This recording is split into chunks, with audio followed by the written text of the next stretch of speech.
La Minute Papillon, une série documentaire réalisée et présentée par Aurélien Ossé.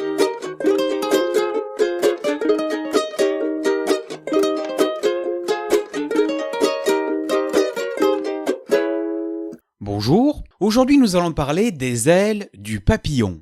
Chez le papillon, le thorax porte deux paires d'ailes membraneuses au niveau de la face dorsale des deux derniers segments. Comme nous l'avons vu, le terme de lépidoptère fait référence à ces ailes écailleuses qui les distinguent des autres insectes.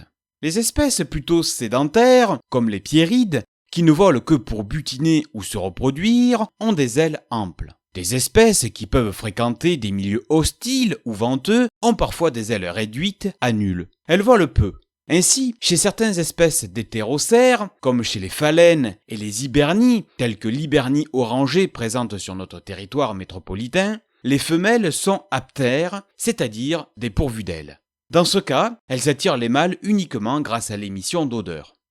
Les ailes du papillon sont fines et l'empêchent de résister au vent. De ce fait, soit le papillon se laisse entraîner par les courants d'air, soit il se plaque au sol ou sur la végétation. Ce n'est donc pas par temps venteux que peuvent s'observer les lépidoptères adultes. Étant donné que le papillon possède deux paires d'ailes, on parle d'ailes antérieures et d'ailes postérieures. Les ailes antérieures et postérieures sont attachées l'une à l'autre chez les papillons les plus évolués par un frein, qu'on appelle frénulum, situé sur l'aile postérieure qui s'engage dans une anse nommée le rétinacle. Un rétinacle situé au revers de l'aile antérieure. Ces formations servent aussi à déterminer le sexe de l'individu. Toutefois, les rhopalocères ne présentent pas ces caractères. Chez la femelle, le rétinacle, ou manchon, est remplacé par une brosse de poils dans laquelle viennent s'agripper 2 à 3 poils issus de l'aile postérieure. Ce système d'attache, souple, assure une parfaite synchronisation de chaque paire d'ailes.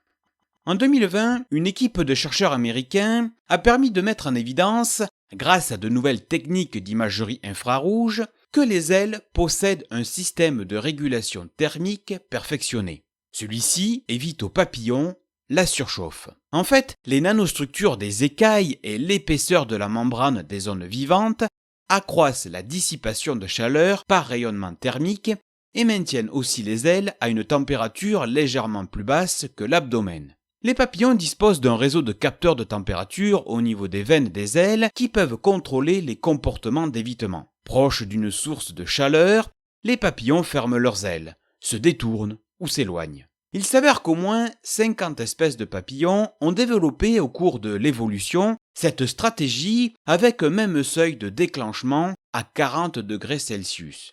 Les ailes des papillons ne sont pas inertes. Elles comportent des tissus vivants dont les températures optimales de performance sont restreintes. Au fil de l'évolution, de nombreux mécanismes de thermorégulation ont ainsi été sélectionnés pour garantir ces conditions.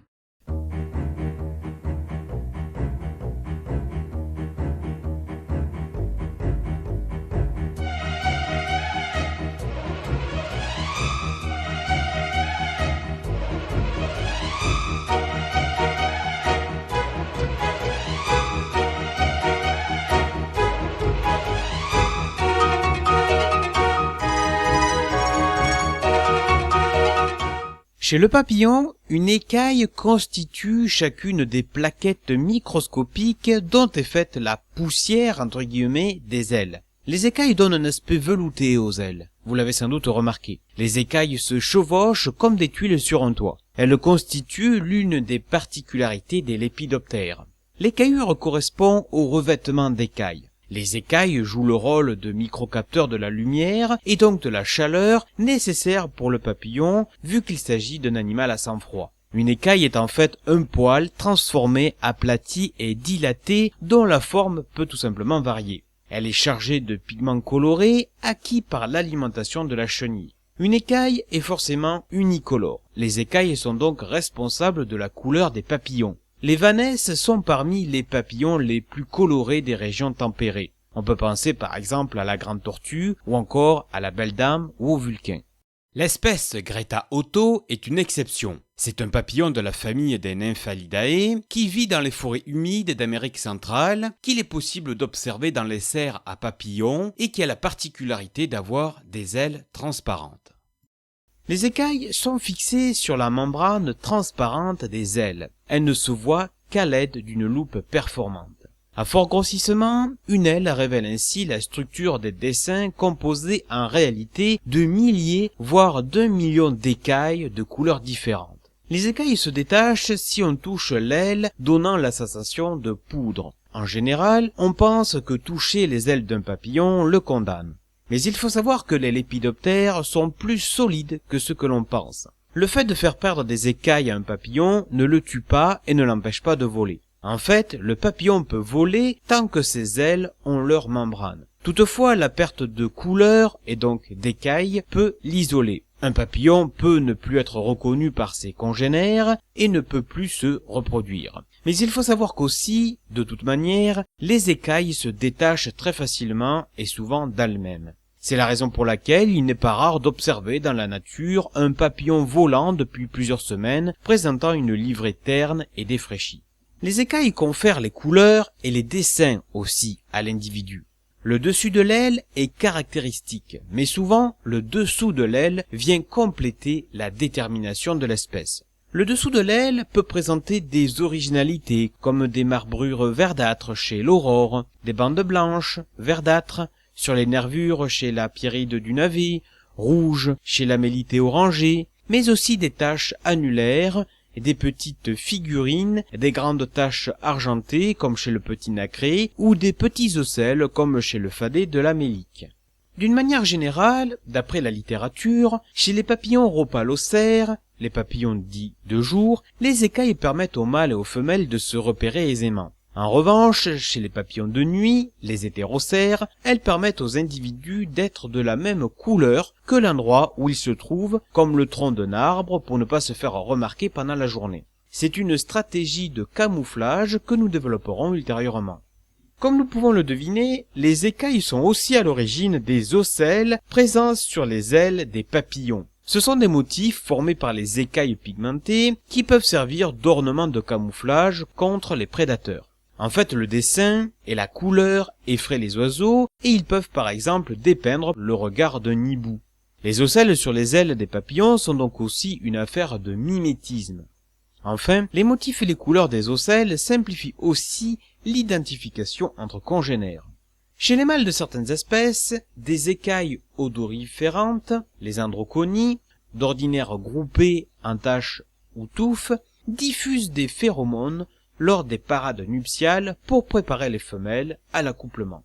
Enfin, il est un phénomène qu'il est possible d'observer sur certains papillons, dont en France métropolitaine avec le petit mars changeant et le grand mars changeant. En effet, comme l'indique leur nom vernaculaire, ces papillons présentent des couleurs changeantes, des irisations dues à la réfaction de la lumière. Ainsi, par exemple, selon l'incidence de la source lumineuse sur leurs ailes, ces papillons peuvent apparaître bleus ou noirs. Cela dit, l'aspect brillant reflet violet sur le dessus de l'aile ne s'observe que chez les mâles. Ce phénomène s'observe chez d'autres espèces à travers le monde, comme chez le morpho bleu en Amérique latine. C'est d'ailleurs une propriété utilisée dans le cadre du biomimétisme, comme nous le verrons.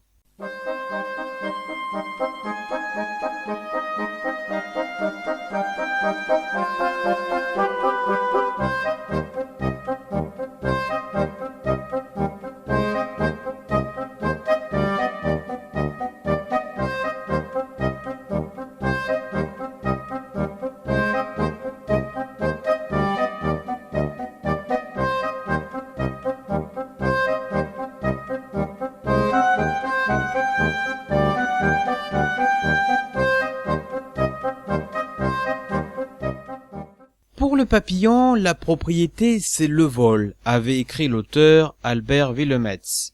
Les papillons sont en effet d'excellents voiliers. Le vol leur permet de rechercher la nourriture, leurs partenaires, de contribuer à leur dissémination, mais aussi de migrer en période difficile. Grâce à cette capacité de déplacement, les lépidoptères peuvent rechercher des milieux riches en fleurs sur de grandes distances.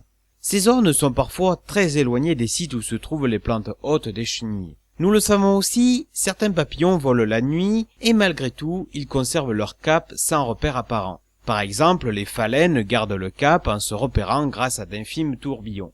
Comme nous l'avons vu, les deux paires d'ailes sont implantées au niveau du thorax. Les puissants muscles du thorax font mouvoir les ailes de haut en bas et de bas en haut. Ces mouvements sont plus complexes qu'ils ne laissent paraître.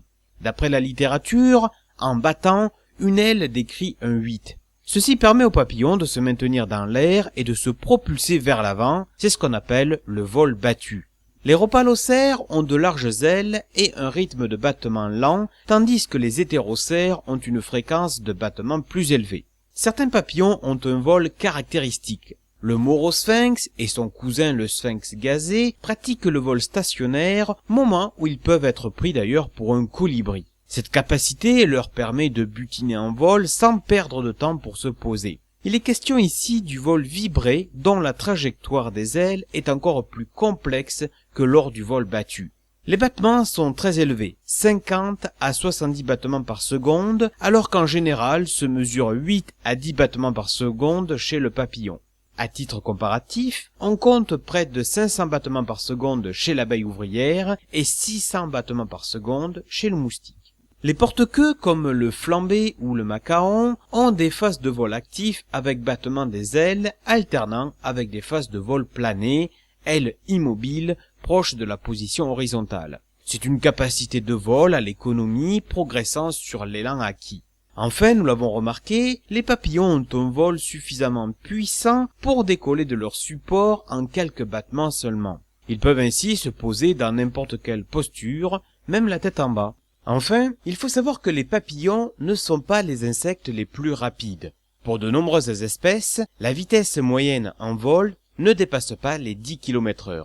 Toutefois, la littérature fait état de quelques records de vitesse en vol et nous terminerons sur cette note. De 32 à 40 km/h pour le monarque, de 80 km/h pour le sphinx, Manduca sexta, de 96 à 112 km/h pour les noctuels, comme par exemple Agropis epsilon, ou de 28 km/h pour la noctuelle Helicoverpasea.